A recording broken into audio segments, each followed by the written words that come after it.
அஸ்ஸலாமு அலைக்கும் வரஹ்மத்துல்லாஹி வபரகாத்துஹு. சர்வ லோகங்களையும் படைத்து காக்கும் அல்லாவின் அளவற்ற ஆற்றலையும் அவன் நமக்கு காட்டும் அத்தாட்சிகளையும் சிந்திக்கும் போது மனிதன் எவ்வளவு அற்பமானவன் என்பது நமக்கு தெளிவாக புரியும். ஆட்சியின் அதிகாரத்தில் உச்சத்தில் இருந்தாலும், பாதுகாப்பு அதிகாரிகளின் புடைசூழ சென்றாலும், அல்லாஹ் ஒரு விதியை நிறைவேற்ற நாடிவிட்டால் அதை தடுக்க எந்த சக்தியாலும் முடியாது என்பதற்கு மிகப்பெரிய உதாரணமாக உத்தரப்பிரதேசத்தின் கோரக்பூரில் நடந்த சம்பவத்தை நாம் பார்க்கலாம்.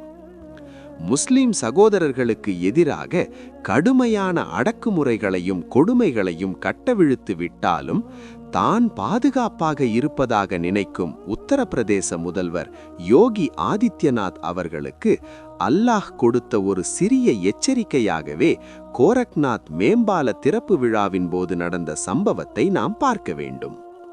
வெள்ளிக்கிழமை மாலை பலத்த பாதுகாப்புடன் திறப்பு விழாவிற்கு வந்த முதல்வர் காரிலிருந்து இறங்கும்போதுதான் எதிர்பாராத விதமாக ஒரு பசுமாடு அவரை நோக்கி பாய்ந்து வந்தது.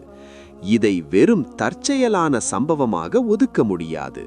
மாறாக அதிகார போதைக்கும் அகங்காரத்திற்கும் எதிரான ஒரு எச்சரிக்கையாகும். பசுவை அம்மா என்று அழைத்து வழிபடுபவர்களுக்கு அந்த அம்மாவே தன் மகனை தேடி பாய்ந்து வந்த காட்சியைத்தான் அங்கு பார்த்தோம்.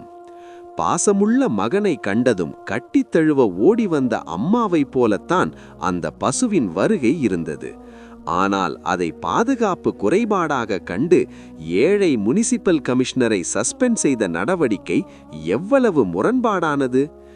யோகியின் செயல்கள் என்னவென்று அவருடைய அம்மாவான பசுவிற்கு கூட சரியாக தெரியும் என்பதற்கான ஆதாரம் அல்லவா இது? நிரபராதிகளான முஸ்லிம்களை வேட்டையாடும் போதும் அவர்களின் வீடுகளை இடிக்கும் போதும் அதற்கெல்லாம் அல்லாஹ் கொடுக்கும் பதிலடி இது என்பதை உணர இவர்களுக்கு முடியவில்லை. முதல்வரின் பயணத்தின் போது இதுபோன்று பாதுகாப்பு குறைபாடு ஏற்படுவது இது இரண்டாவது முறையாகும். இதை சாதாரணமாக எடுத்துக்கொள்ள முடியாது. பசுவின் இந்த பாய்ச்சல் ஒரு பெரிய அறிகுறியாகும்.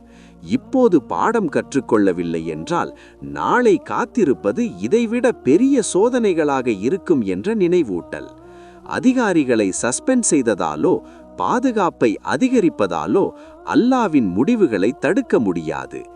இனிமேல் அதிகாரிகள் பசுவை தாலாட்டி அடக்கி வைக்க புல்லும் கொஞ்சிக் கழிக்க கிளிகிழுப்பையும் ஆட்டுவதற்கு தொட்டிலும் கொண்டு செல்ல வேண்டிய நிலைக்குத்தான் காரியங்கள் செல்கின்றன.